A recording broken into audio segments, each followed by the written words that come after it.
truly have a celebrity and a good friend. Anu is, I think, an entrepreneur. She's been in the movie and entertainment business for quite some time. Her Coffee with Anu was quite a famous documentary in the serious side of things. She's acted in many crossover features.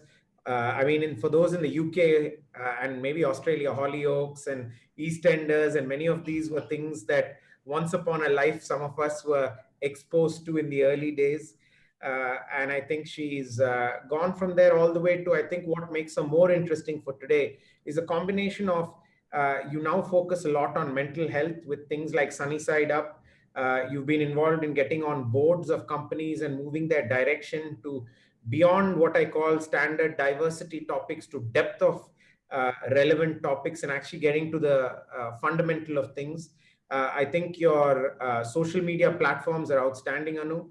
And as a personal fan, I think we'd really like you to bring out in the next panel the consumer perspective, both from an in-hospital consumer to the consumer in the marketplace. And hopefully we'll get to hear some of the latest research from some of your other peers. So I think with that, over to you, Anu. Thank you very much, Sam. I'm really very pleased to be a part of this panel, and I was actually very humbled to be a part. And the conversations before me gave me a lot of hope when I listened to Dr. Yusuf talking about better design and Dr. Devi talking about making it more affordable and accessible. I got a lot of hope because the thread which I was going to start with today was the fact that somehow the impression that I get as a consumer from the outside, I mean, bearing in mind that all of you are within the healthcare ecosystem, so to speak, the impression that I got was a question: has the complexity of care made the agility, has it affected the agility and the scope of delivery of service? You know, that was a question that I had, because when I see across the world hospitals and healthcare organizations struggling to meet what COVID is throwing at us, that was the first question. And I was thinking that other industries, the way they have coped is through digital transformation. And I was wondering, has there been sufficient digital transformation that's been happening in the healthcare sector? And when I hear about the tremendous work that has been done, then it comes back again to just that one point, which was again discussed earlier, which is probably communication. And I think we are seeing an integration. So we are seeing that there is a lot of development that's been happening, but it looks like the entire value chain has not been integrated as seamlessly as it would have to be in order to meet the needs of something like this. And as a consumer, the way I see it is, I would probably tell it in very layperson terms. I look at connected care, if you look at it as a wheel, there are three spokes, and my expectations are the three spokes are technology, information, and service, right? And for me, when I look at all the technology, it's impressive, but as a consumer, I want it to be simple. I want, as a consumer, to be able to leverage technology without having to have an IQ of, a genius. And I also want it to be something that would seamlessly blend into my care regime. And it should not take too much effort for me, especially if I'm seriously ill and I'm older, then that is an expectation that I would definitely have. When it comes to the information as such, first, of course, is the privacy and the security of the system and the robustness of the system that is handling my data. And in fact, today I had an article that was shared was talking about a possible ransomware attack on a German hospital, right? And then that immediately reminds me, whoa, now how robust are the hospital systems? So an expectation is that the hospitals and the organization handling our data has to be robust, and it must have a very strong control on the fact that it can maintain the privacy. But what I really want to talk about is the third spoke, which is a service and which is the people. And I think it is so crucial that we do not forget the importance of the human element when it comes to this whole care, because we talk about connected care, we talk about leveraging, it should not become aseptic, it should not lose the human touch. It's great having accuracy, precision, security, and all of that.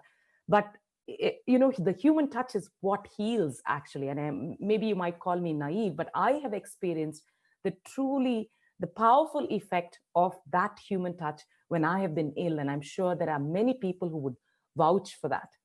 And that neatly brings me into the one point that I certainly want to emphasize on, and which I think it would be very short-sighted, not to mention selfish, if we don't focus on this. And I'm talking about the well-being of the healthcare providers themselves, the mental health well-being of these people, because they are under tremendous stress. And I don't think we are focusing sufficiently on ensuring that they are taken care of, that they have enough resources they can turn to when it comes to focus on their mental well-being.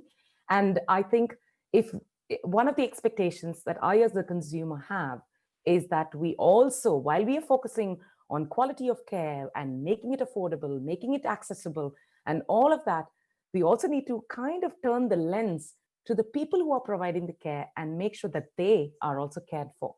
So these are the points that I wanted to share. Thanks a lot, Anu. It's been a really interesting session because it's actually a balance between, I call, three fundamental factors, right? Compassion for your consumer, precision, because you want to make sure you're getting the right answer no matter who is there, as well as the comfort for the clinician, the nurse, the folks in the family, and how do you balance all of that at a cost that makes sense for an average Indian consumer?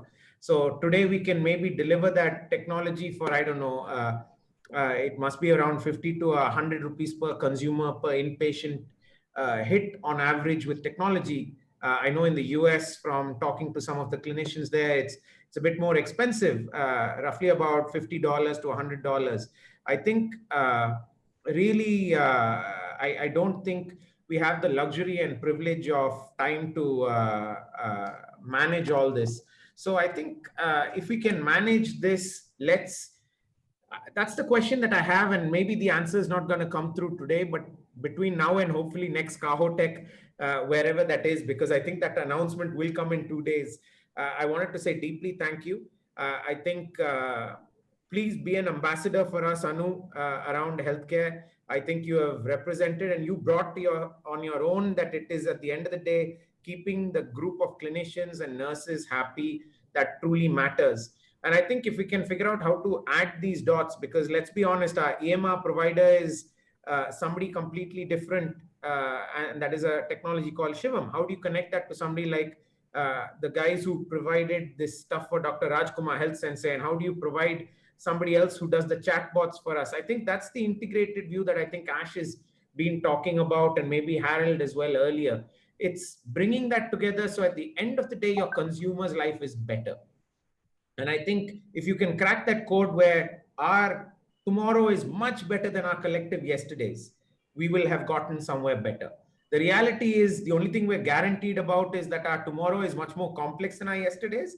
And I've been told that data, I mean, as a student of the field of machine learning and AI, that the amount of data we generate every year is more than the collective data of all the years before, right?